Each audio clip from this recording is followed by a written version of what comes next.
नमस्ते। आज इस वीडियो में मैं पेटीएम के बारे में कुछ बात करने वाला हूँ। पिछले 3-4 हफ्तों में मैं पेटीएम की तरफ काफ़ी नज़र रखे हुए हूँ और जैसे जैसे उसका प्राइस स्लाइड हो रहा है वैसे वैसे मैं थोड़े थोड़े से उसके shares as an experimental investment में एक्वायर कर रहा था। वो करते समय मैं ट्विटर पे काफ़ी एक्टिवली उसके बारे में डिस्कशंस कर रहा था, मेरे व्यूज़ सामने रख रहा था। तो लोगों के काफ़ी रिएक्शंस भी देखने को मिले और जैसे प्राइस स्लाइड हो रहा था वैसे वैसे वो रिएक्शंस बहुत ही ज़्यादा नेगेटिव हो रहे थे।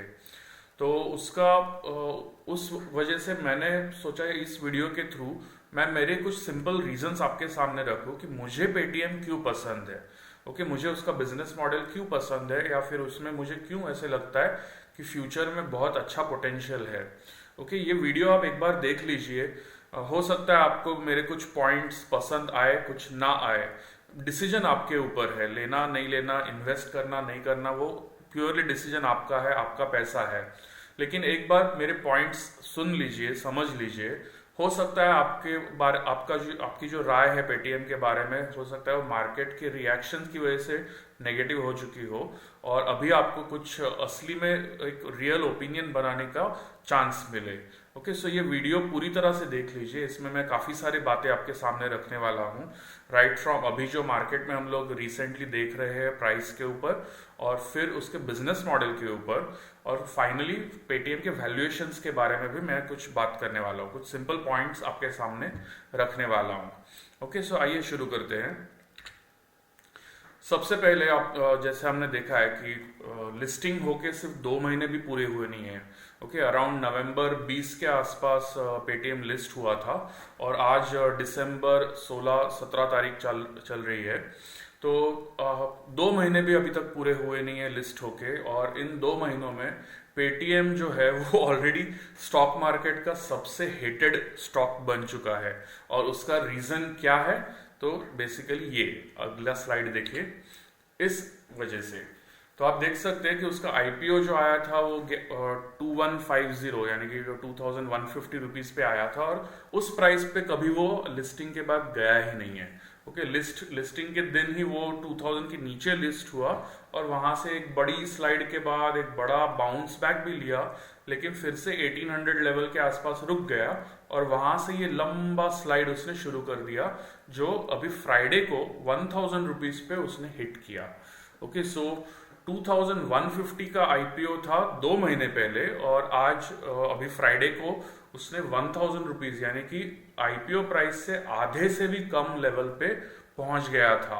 तो ये जो लंबा स्लाइड उसका पिछले 1.5 महीने में हमने जो देखा है, यही उसका मेन रीजन है कि पेटीएम सबसे हेटेड स्टॉक बन चुका है मार्केट में। बहुत गालियां पड़ रही है, बहुत बैशिंग चल रहा है, पेटीएम कंपनी के बिजनेस के बारे में बहुत अफवाहें फैलाई जा रही है। पेटीएम का जो फाउंडर है विजय शेखर शर्मा, उनको बहुत सारे लोग क्या क्या बोल रहे हैं, फ्रॉड वगैरह वगैरह बहुत सारी चीजें बोली जा रही है।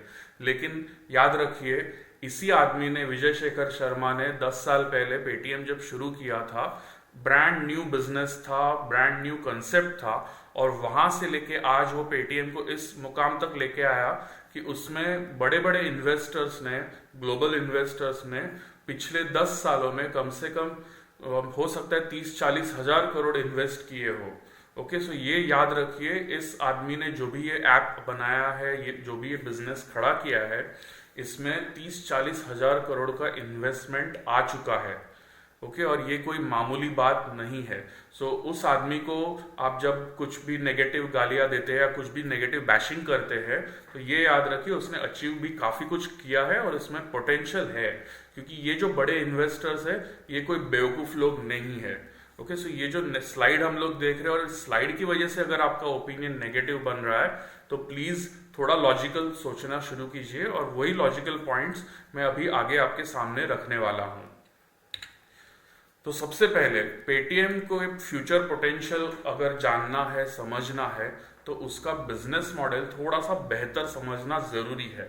ऑब्वियसली इस वीडियो में मैं जो आपके सामने रख रहा हूँ ये मेरा अंडरस्टैंडिंग है। ओके, ये एग्जैक्टली ऐसा ही बिजनेस उनका चल रहा होगा ऐसा नहीं, लेकिन मैं जो कुछ भी समझ पाया हूँ तो वो मैं आपके सामने रखने की कोशिश करने वाला हूँ। Okay, so as a business model Paytm क्या क्या चीजें कर रहा है, कहाँ कहाँ से उनको रेवेन्यू आ सकता है, कहाँ कहाँ से धीरे धीरे वो प्रॉफिटेबिलिटी की तरफ जा सकते हैं, ये सारी बातें मैं आपके सामने इस वीडियो के थ्रू रखने की कोशिश कर रहा हूँ। तो सबसे पहले पेटीएम का जो बिजनेस मॉडल है उसके दो मेन कंपोनेंट्स है। एक कंज्यूमर सर्विसेज, यानी कि हम और आप जैसे लोग जो नॉर्मली पेटीएम ऐप यूज कर सकते हैं, और मर्चेंट सर्विसेज। मर्चेंट सर्विसेज यानी कि जो शॉपकीपर्स वगैरह होते हैं या फिर ऑनलाइन वेबसाइट्स जो चलाते हैं वगैरह, ऐसे जो सारे जिनको कस्टमर्स की तरफ से पेमेंट्स आते हैं, ओके, सो वो सारे मर्चेंट सर्विसेज में आएंगे। तो ये दो चीजें में मेन उनका बिजनेस मॉडल डिस्ट्रीब्यूट होता है। तो सबसे पहले हम शुरू करते हैं कंज्यूमर सर्विसेज से। तो कंज्यूमर सर्विसेज में ये सारी चीजें लिस्ट मैंने जो आपके सामने रखी है, यूपीआई मनी ट्रांसफर से लेके नीचे लास्ट टॉप पॉइंट जो है गेमिंग एंड एंटरटेनमेंट तक, ये सारी चीजें कंज्यूमर सर्विसेज में आती है।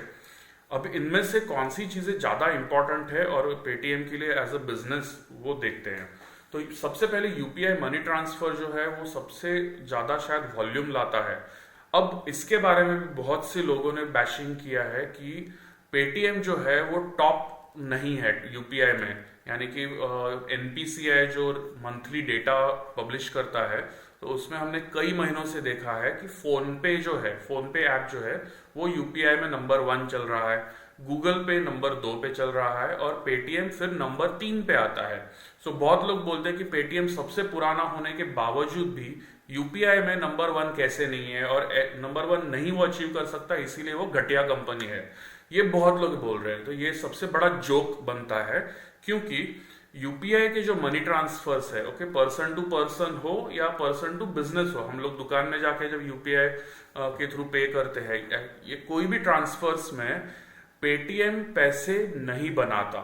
सिर्फ पेटीएम ही नहीं, फोन पे हो, गूगल पे हो, अमेजोन पे हो, कोई भी, ओके, कोई भी ये यूपीआई मनी ट्रांसफर्स में पैसे नहीं बनाता। ये सर्विसेज कंप्लीटली फ्री है। गवर्नमेंट के ने जो ऑर्डर्स दिए उसके हिसाब से यूपीआई सर्विसेज उनको फ्री रखनी पड़ती है। ओके, सो यूपीआई सर्विसेज में 3 नंबर पे होना पेटीएम का, ये उनका जानबूझ के किया हुआ डिसीजन है। उसमें उन्होंने जानबूझ के बहुत ज्यादा प्रमोशंस नहीं किए हैं, क्योंकि वो वैसे भी फ्री सर्विसेज है। अब आगे के जो सर्विसेज है, रिचार्जेस से शुरू होते हुए आगे के सर्विसेज में पेटीएम को कुछ ना कुछ पैसे बनाने का चांस है।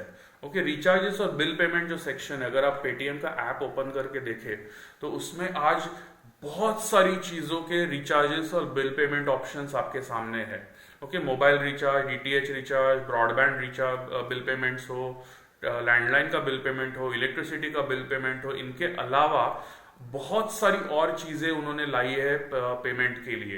राइट फ्रॉम फास्टैग रिचार्ज से लेके आप इवन कुछ कोचिंग क्लासेस और कॉलेजेस के फीस भी पे कर सकते हैं, क्रेडिट कार्ड का बिल पे कर सकते हैं, गैस बुकिंग कर सकते हैं, गैस अगर पाइप्ड गैस अगर हो तो उसके बिल पे कर सकते हैं। ऐसी बहुत सारी पेमेंट ऑप्शंस उन्होंने उस recharges and bill payment section में लाई हैं, और इनमें से कई सारे ट्रांजैक्शंस पे पेटीएम को एक छोटा सा कमीशन मिलता है। हो सकता है 0.5% हो, 1% हो या 2% हो, इस रेंज में उनको अलग अलग सर्विसेज पे कुछ ना कुछ कमीशन मिलता है। सो ये जो ट्रांजैक्शंस है, यहाँ पे पेटीएम पैसे बनाता है, और यहाँ पे वो नंबर 1 पोजीशन पे है। ओके, यहाँ पे फोन पे और गूगल पे से कई गुना आगे पेटीएम चल रहा है। सो ये ज्यादा मैटर करता है। सिर्फ यूपीआई मनी ट्रांसफर्स में वो 3 नंबर पे होना ये कोई बुरी बात नहीं है, ये समझ लीजिए। फिर टिकट बुकिंग्स में मूवी टिकट्स से लेके बस, ट्रेन, एयर टिकट्स आते हैं। कुछ इवेंट्स के टिकट्स भी वो लोग रेगुलरली जैसे जैसे कंडक्ट होते हैं वैसे वैसे करते हैं। तो इन सब में भी काफी हेल्दी कमीशन उनको मिलता है। ये सब टिकट बुकिंग जो है वो कोविड के पीरियड में काफी हद तक बंद थे, और वही मेन रीजन है कि उनके पिछले साल FY21 का रिजल्ट जो है वो काफी नेगेटिव था, यानी कि रेवेन्यू ग्रोथ नहीं हुआ और लॉस भी उतना कम नहीं हुआ जितना हो सकता था। तो उसका मेन रीजन यही है कि टिकट बुकिंग्स की जो सर्विस है, काफी सारे सर्विसेज उसमें से बंद थे most of the last year. Okay, so इस साल वो शुरू हो चुके हैं और फिर से उसमें से रेवेन्यू जनरेशन शुरू हो चुका है। अब पेटीएम पोस्टपेड क्या है? सो पेटीएम पोस्टपेड को भी थोड़ा सा इजीली समझ लीजिए। As a normal bank customer हमारे पास एक क्रेडिट कार्ड करके एक ऑप्शन रहता है। काफी लोग आप और हम में से क्रेडिट कार्ड यूज करते हैं। सो क्रेडिट कार्ड में बेसिकली हम कार्ड से पेमेंट, अगर क्रेडिट कार्ड से अगर पे करते हैं तो हमारे बैंक अकाउंट से पैसे नहीं जाते, हम लोग उसको एक 45 डेज या 30 डेज के क्रेडिट फ्री पीरियड में बाद में रीपे कर सकते हैं। और बेसिकली हमें वो टाइम पीरियड एक्स्ट्रा मिल जाता है वो पैसे यूज करने के लिए, और बाद में हम एक साथ सारे बिल्स एक ही झटके में पे कर सकते हैं। तो ये जो ऑप्शन था वो नॉर्मल बैंक कस्टमर्स को था और वो कार्ड पेमेंट के थ्रू ही पॉसिबल था। यूपीआई में हम लोग जब पे करते हैं तो वो बैंक अकाउंट से डायरेक्टली डेबिट होता है। ओके, सो बैंक अकाउंट में से डायरेक्टली जब डेबिट होता है तो हमारे बैंक अकाउंट में वो पैसे होना जरूरी होता है।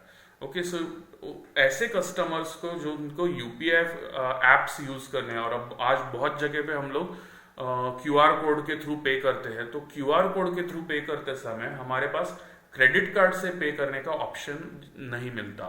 तो पेटीएम पोस्टपेड जो है वो वहां पे यूजफुल आ जाता है कि हम लोग क्यूआर कोड के थ्रू पे करते समय as a credit card facility उसको यूज कर सकते हैं। पे करते समय हमारे अकाउंट से पैसे नहीं जाएंगे, उस पेटीएम पोस्टपेड अकाउंट से पैसे जाएंगे, और फिर 30 डेज में अगर हम रीपे कर देते हैं तो वो इंटरेस्ट फ्री मिल जाता है। अगर 30 डेज के बियॉन्ड अगर हम पे करते हैं तो उस पर इंटरेस्ट पे करना पड़ेगा, जैसे क्रेडिट कार्ड फैसिलिटी में भी होता है। ओके, सो बिल पेमेंट के ड्यू डेट के बाद अगर हम पेमेंट करें तो उसको हमें इंटरेस्ट के साथ पे करना पड़ता है, वैसे ही पेटीएम पोस्टपेड में भी होगा।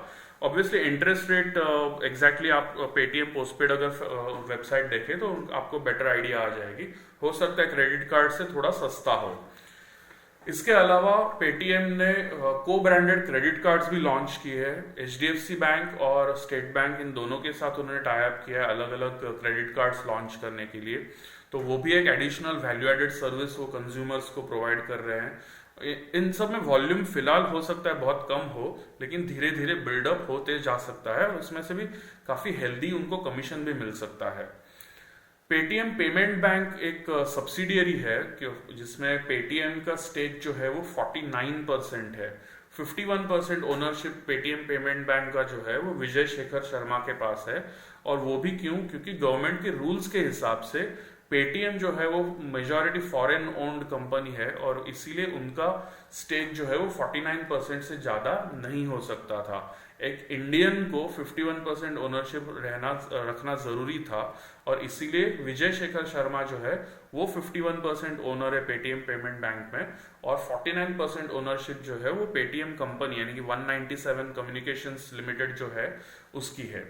तो उस कंपनी के थ्रू वो अभी बैंकिंग सर्विस भी प्रोवाइड कर रहे हैं। बैंकिंग सर्विस मतलब नॉर्मल अकाउंट्स और डेबिट कार्ड वगैरह, फिक्स डिपॉजिट्स के लिए भी प्रोवाइड कर रहे हैं किसी और बैंक की मदद से। लोन्स फिलहाल वो नहीं दे सकते। पेमेंट बैंक जो है वो प्योरली पेमेंट ट्रांजैक्शंस के लिए बैंक है। एक नॉर्मल सेविंग्स अकाउंट समझ लीजिए वैसा चलता है, लेकिन अगर लोन्स अगर देने हैं तो उनको पेटीएम को एक पार्टनर बैंक के साथ डील करनी पड़ती है। सो उन्होंने ऑलरेडी कुछ पार्टनर बैंक्स के साथ टाई अप किया हुआ है लोन फैसिलिटीज के लिए, उसमें से भी उनको कुछ ना कुछ छोटा मोटा कमीशन मिल जाता है। इसके अलावा पेटीएम मनी करके एक ऐप उन्होंने अलग से लॉन्च किया है, जिसके थ्रू वो लोग म्यूचुअल फंड्स और स्टॉक ब्रोकिंग इन सब सारे सर्विसेज वो लोग प्रोवाइड करते हैं। काफी सारे और इन्वेस्टमेंट ऑप्शंस उसमें से आएंगे मेरे हिसाब से, और इन सब में से भी पेटीएम को कुछ ना कुछ थोड़ा बहुत रेवेन्यू जनरेट होता है। ओके, स्पेशली स्टॉक ब्रोकिंग में तो ब्रोकरेज थोड़ा छोटा मोटा जनरेट होता ही है। म्यूचुअल फंड्स भले ही डायरेक्ट प्लान्स वो लोग दे रहे हो, लेकिन उसमें से भी कुछ small percentage, very small percentage में उनको एग्रीगेटर सर्विस का कुछ कमीशन मिलता होगा। हो सकता है आगे जाके जो काफी सब्सटैंशियल अमाउंट्स इन्वेस्ट करते हैं म्यूचुअल फंड्स में पेटीएम मनी के थ्रू, तो उनको हो सकता है as a value added service वो लोग एनुअल सब्सक्रिप्शन प्लान्स कुछ दे, तो उसमें से भी उनको आगे जाके रेवेन्यू बिल्डअप हो सकता है। सो पेटीएम मनी जो है उसमें से भी फ्यूचर पोटेंशियल काफी बड़ा है। ये ऐप ज्यादा पुराना नहीं है, पिछले शायद 1 साल या 1.5 साल में ही लॉन्च हुआ है। सो अभी भी बिल्डअप फेज में ही है, और आगे जाके ये काफी हेल्दी पैसे बना सकता है। इसके अलावा पेटीएम इंश्योरेंस और पर्सनल लोन्स भी प्रोवाइड कर रहा है, ऑब्वियसली खुद के नाम पे नहीं, किसी और पार्टनर्स के साथ कर रहा है, इंश्योरेंस के लिए भी और पर्सनल लोन्स के लिए भी। तो इन सब में भी पेटीएम को कुछ ना कुछ कमीशन मिलता है, राइट फ्रॉम लीड जनरेशन से लेके उस अकाउंट को मैनेज करने के लिए भी उनको कुछ ना कुछ कमीशन मिलता है। सो ये सारे सर्विस अगर नंबर 1 अगर आप छोड़ दे, यूपीआई मनी ट्रांसफर छोड़ दे, तो उसके बाद जो सर्विसेज है ऑलमोस्ट सारे सर्विसेज में पेटीएम को कुछ ना कुछ रेवेन्यू जनरेशन शुरू हो चुका है और उसमें काफी हेल्दी बिल्डअप भी हो रहा है। नंबर ऑफ ट्रांजैक्शंस जो है वो हर महीने ग्रो करते जा रहे हैं और उसके साथ साथ रेवेन्यू भी अभी बिल्डअप हो रहा है। कोविड पीरियड में इनमें से कुछ सर्विसेज ऑब्वियसली ठंडे पड़े थे, लेकिन अभी फाइनली कोविड काफी हद तक हम लोग कह सकते हैं कि कंट्रोल में आ चुका है, या फिर उसकी वजह से लाइफ उतनी अफेक्ट नहीं हो रही है। तो इसीलिए काफी सारे सर्विसेज वापस धीरे धीरे नॉर्मलाइज हो रहे हैं। लास्ट जो है गेमिंग एंड एंटरटेनमेंट, ये भी काफी इंटरेस्टिंग बिजनेस है। मेरे हिसाब से काफी लोग उसमें पैसे लगाते हैं, यानी कि पेटीएम जो फैंटेसी लीग्स वगैरह चलाते हैं या फिर वो रमी या ऐसे कुछ पोकर वगैरह ऑनलाइन गेमिंग करते हैं, तो उसमें पैसे लगा के खेलना पड़ता है और पैसे लगा के जीत भी सकते कुछ लोग। तो ये ऑब्वियसली थोड़ा सा एडिक्टिव गेमिंग ये हो सकता है ऑप्शन, लेकिन काफी लोग उसमें इन्वॉल्व है और पेटीएम एक लीगल ऑप्शन प्रोवाइड करता है मोबाइल ऐप के थ्रू। काफी सारे अननोन नेम्स भी उसमें कॉम्पिटिटर्स है। सो पेटीएम एक नोन नेम है, लीगल एंटिटी है जो ये सर्विस प्रोवाइड कर रही है, तो उसमें से भी पेटीएम डेफिनेटली रेवेन्यू कमा रहा है और प्रॉफिट भी शायद अच्छा कमा सकता है आगे जाके। तो कंज्यूमर सर्विसेज में आपने देखा कि ऐसे बहुत सारे सर्विसेज है जहां पे पेटीएम हेल्दी रेवेन्यू बना रहा है और आगे ग्रोथ भी अच्छा दिखा सकता है। और जैसे जैसे इस रेवेन्यू ग्रो करेगा वैसे वैसे याद रखिए कई सारे सर्विसेज में उनका कॉस्ट फैक्टर बढ़ने नहीं वाला। हाँ, कुछ जगह पे कॉस्ट फैक्टर बढ़ता है जहां पे ट्रांजैक्शंस के लिए कार्ड पेमेंट वगैरह होता है, तो कार्ड पेमेंट का थोड़ा बहुत ट्रांजैक्शन कॉस्ट बढ़ेगा, लेकिन बहुत से जगह पे क्लाउड सर्विसेज के थ्रू ही काम चलेगा। सर्वर का जो कॉस्ट है वो रिलेटिवली फिक्स्ड रहेगा, उसमें बहुत बड़ा इंक्रीज नहीं आएगा। तो ऐसे सर्विसेज में जो भी रेवेन्यू एडिशनल वो लोग बिल्ड करेंगे वो प्रॉफिटेबिलिटी की तरफ ज्यादा जाएगा। ओके, सो टाइम लगेगा थोड़ा, लेकिन उस प्रॉफिटेबिलिटी की दिशा में पेटीएम अब डेफिनेटली कदम उठा रहा है। अब बात करते हैं मर्चेंट सर्विसेज की। तो मर्चेंट सर्विसेज में लिस्ट उतनी बड़ी नहीं दिख रही फिलहाल, लेकिन इसमें भी इनोवेशन यूज करते हुए बहुत सारे वैल्यू एडेड सर्विसेज वो लोग आगे मर्चेंट्स के लिए लाएंगे। फिलहाल जो सर्विसेज वो प्रोवाइड करे उसमें सबसे इंपॉर्टेंट जो है वो पेमेंट ऑप्शंस है। तो जिनको ऑनलाइन बिजनेस चलाना है उनको ऑनलाइन पेमेंट गेटवे सर्विस वो प्रोवाइड करते हैं, एप्स हो वेबसाइट हो उनको इंटीग्रेशन करके देते हैं। इन शॉप यानी कि हम दुकान में जाके जब क्यूआर कोड के थ्रू पे करते हैं या फिर कार्ड पेमेंट करते हैं, तो उधर पॉइंट ऑफ सेल मशीन्स भी पेटीएम प्रोवाइड करता है और उसके भी डिवाइसेस जो है वो काफी रैपिडली वो लोग ग्रो कर रहे हैं। ऑलरेडी उन्होंने दिसंबर का जो लेटेस्ट अपडेट दिया है उसमें उन्होंने कहा है कि 2 मिलियन डिवाइसेस ऑलरेडी सेटअप हो चुके हैं दुकानों में। 2 मिलियन यानी कि 20 लाख। ओके, सो 20 लाख डिवाइसेस ऑलरेडी दुकानों में उनके सेटअप हो चुके हैं और हर महीने कई हजार या कई लाख, कुछ लाख नए डिवाइसेस भी वो लोग ऐड करते जा रहे हैं। सो ये बहुत ही रैपिडली ग्रो करेगा ये बिजनेस सेगमेंट भी जो है। अगले 1 साल या 2 साल में इसमें काफी बड़ा नंबर हम लोग ग्रो होते हुए देखेंगे। इसके अलावा काफी सारे शॉप्स में जहां पे उन्होंने अभी point of sale machines provide की है, तो उन दुकानों को वो लोग काफी वैल्यू एडेड सर्विसेज ये प्रोवाइड कर रहे हैं, जैसे बिलिंग सॉफ्टवेयर। अभी बहुत से दुकान जो छोटे दुकान वाले रहते हैं वो सॉफ्टवेयर में इन्वेस्ट नहीं कर सकते, तो पेटीएम जैसे सर्विस प्रोवाइडर्स उनको एक मंथली या एनुअल सब्सक्रिप्शन फी पे बिलिंग सॉफ्टवेयर प्रोवाइड कर सकते हैं काफी आसानी से। उनका लोकल दुकान का नाम वगैरह सब एस्टेब्लिशमेंट के डिटेल्स वगैरह लेके वो बिलिंग सॉफ्टवेयर आसानी से कस्टमाइज कर सकते हैं। तो और अकाउंट कीपिंग सॉफ्टवेयर जो है वो भी उनको मदद करेगा कि आसानी से उनका इन्वेंट्री मैनेजमेंट हो, पैसे कैसे आए गए, उस सब का हिसाब किताब रखने में मदद करेगा, तो बिजनेस चलाने में उनको ज़्यादा आसानी होगी। सो ये सारे वैल्यू एडेड सर्विसेज जो है वो एक सब्सक्रिप्शन मॉडल में डेफिनेटली वो लोग प्रोवाइड कर सकते हैं। स्टार्टिंग में हो सकता है वो फ्री पीरियड रखें, बहुत सारे दुकानों को ट्रायल बेसिस पे 3 महीने या 6 महीने के लिए वो फ्री सर्विस दे, लेकिन धीरे धीरे आगे जाके सब्सक्रिप्शन मॉडल पे शिफ्ट करेंगे उन सबको। इसके अलावा एडवर्टाइजमेंट का एक ऑप्शन अभी वो लोग ऐप के थ्रू प्रोवाइड कर रहे हैं। अभी जैसे आपको पता है कि पेटीएम लाखों नहीं करोड़ों लोग यूज करते हैं हर महीने। उनका जो लेटेस्ट दिसंबर का अपडेट है उस पर उन्होंने कहा है कि कुछ ऑलमोस्ट 6.5 करोड़ लोगों ने महीने में कम से कम एक बार पेटीएम यूज किया, कम से कम एक बार। कई लोग ऐसे भी होंगे जो महीने में हो सकता है 10-15 ट्रांजैक्शंस पेटीएम के थ्रू करते हो या उससे भी ज्यादा, लेकिन मिनिमम 1 ट्रांजैक्शन वाले 6.5 करोड़ लोग थे दिसंबर के महीने में। तो ये काफी सिग्निफिकेंट नंबर है यूजर बेस का पेटीएम का, और ये बढ़ते ही जा रहा है। ऐसा नहीं है कि ये नंबर स्टेडी है या घट रहा है, ये नंबर काफी हेल्दी स्पीड से बढ़ रहा है। तो एडवर्टाइजमेंट का भी एक रेवेन्यू सोर्स अभी पेटीएम के लिए शुरू हो चुका है। इसके अलावा मर्चेंट लोन्स जो है वो बेसिकली जिन जिन मर्चेंट्स को उन्होंने पेमेंट के डिवाइसेस या क्यूआर कोड्स वगैरह फैसिलिटीज प्रोवाइड किए हैं, तो उनको वो लोग मर्चेंट लोन्स भी प्रोवाइड कर सकते हैं, क्योंकि उनका कैश फ्लो का जो डेटा है वो काफी हद तक पेटीएम के पास ऑलरेडी आ जाता है पेमेंट डिवाइसेस की वजह से। तो उनके लिए कस्टमाइज्ड लोन ऑफर्स वो लोग दे सकते हैं। एक और बेनिफिट उनको पेटीएम को मिलता है कि पेटीएम पेमेंट बैंक जो है वो कई सारे इन मर्चेंट अकाउंट्स में एज अ रिसीवर बैंक उन्होंने ऑलरेडी कर दिया है। सो बहुत सारे मर्चेंट्स या दुकान वाले जो वेंडर्स या इवन सब्जी वाले वगैरह है, जिनको उन्होंने क्यूआर कोड्स और वो साउंड बॉक्स वगैरह ये सब प्रोवाइड किए सर्विसेज, तो उनको वो पेटीएम पेमेंट बैंक में अकाउंट ओपन करवा के वहां पे पैसे उनके जमा होते हैं। सो जो भी लोग कस्टमर्स उनको पे करते हैं उसके पैसे पेटीएम के पेमेंट बैंक अकाउंट में उस वेंडर के, उस दुकान वाले के पेटीएम पेमेंट बैंक अकाउंट में पैसे जमा होते हैं।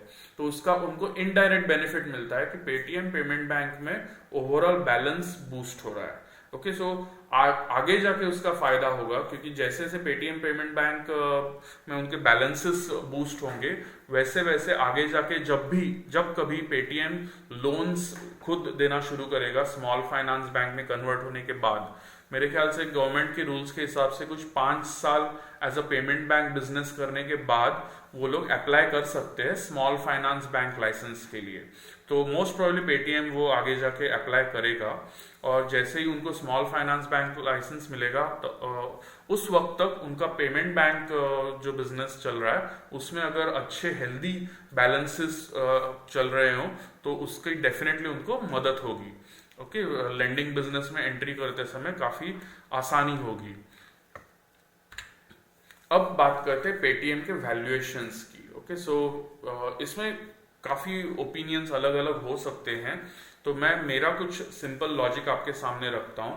याद रखिए पेटीएम ये स्टार्टअप जैसे बिजनेस है जो फिलहाल लॉस मेकिंग है।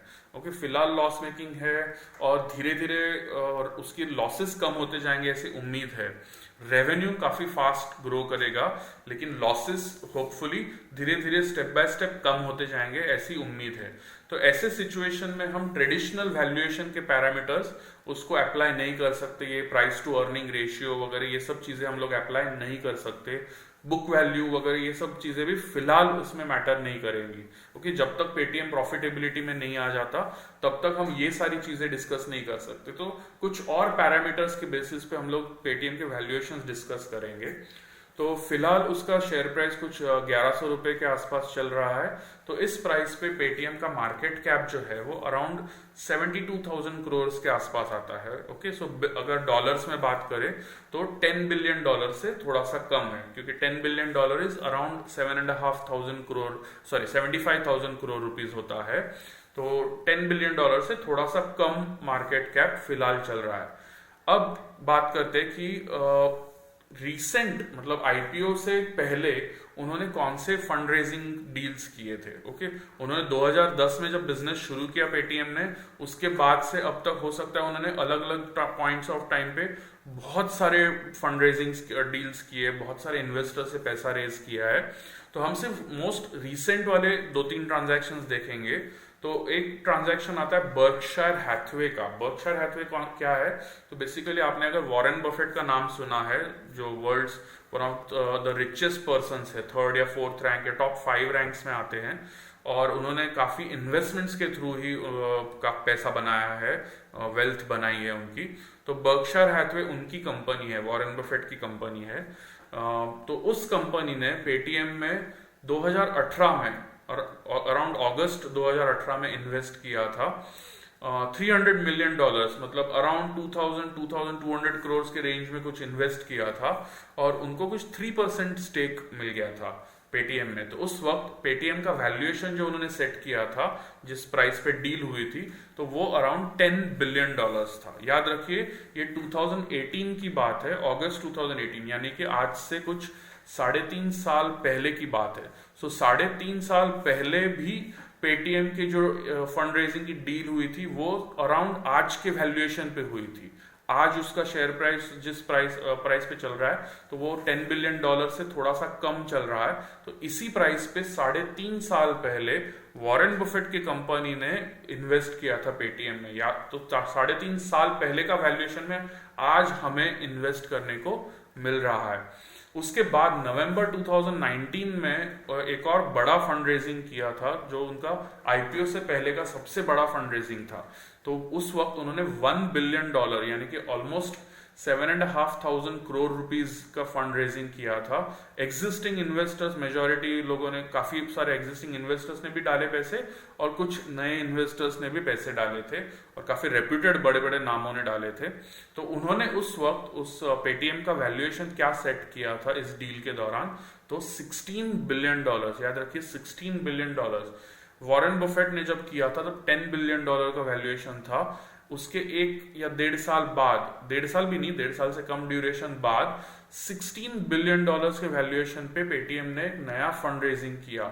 सो ये काफी बड़ा प्रोग्रेस उस 1-1.5 साल के ड्यूरेशन में उन्होंने कर दिया था, ऐसे लग रहा है, जिस वजह से उनको इतना हेल्दी वैल्यूएशन मिला। और काफी सारे इन्वेस्टर जिन्होंने पैसा डाला, एग्जिस्टिंग भी थे, जिन्होंने कुछ साल पहले भी पैसे डाले थे, उनमें उन्होंने भी डाले एडिशनल कैपिटल, और प्लस कुछ नए इन्वेस्टर्स ने, इन सब ने मिलके 7,500 करोड़ पेटीएम को दिए थे। अब उसके बाद नवंबर 2021 में जब पेटीएम ने आईपीओ लाया, तो वो $19 बिलियन के वैल्यूएशन पे लाया। जब 2150 का प्राइस सेट किया गया, तो उस प्राइस पे पेटीएम का जो मार्केट कैप बनता है, वैल्यूएशन जो बनता है, तो वो ऑलमोस्ट $19 बिलियन का है। तो 2 साल पहले के वैल्यूएशन से थोड़ा सा ज्यादा, अराउंड 20% ज्यादा ही उन्होंने सेट किया था। तो ऐसा नहीं है कि पेटीएम ने पब्लिक को लूटा, ये कहना गलत होगा, क्योंकि 2 साल पहले उनको $16 बिलियन का वैल्यूएशन बड़े बड़े इन्वेस्टर्स की तरफ से मिल चुका था। तो इस प्राइस पे, आईपीओ के प्राइस पे, पेटीएम मेरे हिसाब से ऐसा नहीं है कि उन्होंने पब्लिक को हाथ धो के लूटा है। और दूसरी बात, आईपीओ में जिन लोगों ने इन्वेस्ट किया, उन्होंने खुद अपनी मर्जी से इन्वेस्ट किया। आज जस्ट बिकॉज उसका शेयर प्राइस स्लाइड हो गया है, काफी नेगेटिव सेंटीमेंट मार्केट में फैलाई गई है उसके बारे में, उस वजह से ऐसा नहीं कह सकते कि पेटीएम ने धोखा दिया या पेटीएम ने उनको लूटा करके। किसी ने उनको जबरदस्ती नहीं की थी आईपीओ में इन्वेस्ट करने के लिए, सबने अपनी मर्जी से इन्वेस्ट किया था। सबने इस उम्मीद में इन्वेस्ट किया था कि ज्यादा वैल्यूएशन मिलेगा करके। वैल्यूएशन ज्यादा मिल सकता है, लेकिन उसके लिए कुछ पेशेंस भी रखना पड़ सकता है, याद रखिए। ओके, सो मेरा तो सिंपल ओपिनियन है कि इवन $19 बिलियन पे अगर हम 2019 की डील को बेंचमार्क पकड़े, तो $19 बिलियन ऐसा कोई बहुत एक्सपेंसिव वैल्यूएशन नहीं था। ऑब्वियसली हर बंदे का अपना ओपिनियन हो सकता है। अभी मैंने आईपीओ में इन्वेस्ट नहीं किया था, क्योंकि मेरे हिसाब से ये बिजनेस प्रॉफिट बनाने में और भी 2-3 साल का टाइम है। सो ऐसे बिजनेस को मैं खुद $19 बिलियन का वैल्यूएशन मैं खुद डेफिनेटली कंफर्टेबल नहीं हूँ देते समय, इसीलिए मैंने आईपीओ में इन्वेस्ट नहीं किया था। मैंने आईपीओ लिस्टिंग के बाद जब उसका प्राइस स्लाइड हुआ तब उसमें थोड़े थोड़े शेयर्स खरीदने शुरू किए हैं।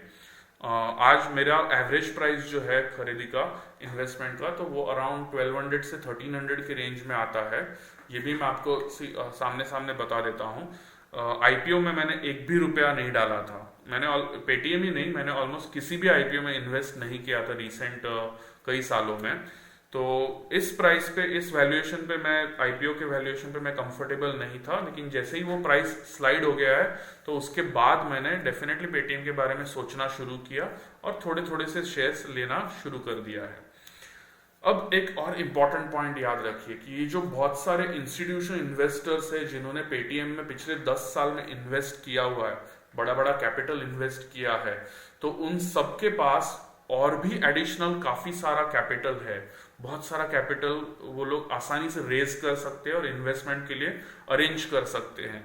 तो इन सबको अगर अपॉर्चुनिटी मिल रही है आज कि आधे प्राइस पे पेटीएम को के शेयर्स को खरीद सके, तो वो डेफिनेटली उसके बारे में सीरियसली सोचेंगे। ओके, याद रखिए इनमें से कई सारे इन्वेस्टर्स ने आज के वैल्यूएशन से एक्सपेंसिव प्राइसेस पे मार्केट से या फिर प्री आईपीओ खरीदे हुए इन्वेस्ट किया हुआ है कैपिटल। तो ऐसे लोगों को अगर आज $10 बिलियन के वैल्यूएशन पे या उससे कम वैल्यूएशन पे अगर पेटीएम के शेयर्स मिल रहे हैं तो डेफिनेटली वो लोग सीरियसली उसमें बहुत सिग्निफिकेंट शेयर्स खरीदने का सीरियसली सोच सकते हैं। अगर प्राइस और भी ज्यादा स्लाइड होती है, 1000 रुपए के भी नीचे चला जाता है, तो और भी ज्यादा अट्रैक्टिव हो जाएगा और हो सकता है एक एक्विजिशन टारगेट भी बन जाए। क्योंकि बड़े कुछ कॉर्पोरेट्स, इंडियन कॉर्पोरेट्स हो या फॉरेन कंपनीज हो, ये अगर इंडियन पेमेंट्स बिजनेस में अगर रीच चाहते हैं तो पेटीएम एक अच्छा अट्रैक्टिव टारगेट बन सकता है एक्विजिशन के लिए। तो वैल्यूएशन वाइज मेरे हिसाब से और बहुत ज्यादा स्लाइड होना नहीं बनता है, प्रोवाइडेड पेटीएम बिजनेस ग्रोथ अच्छा दिखाए।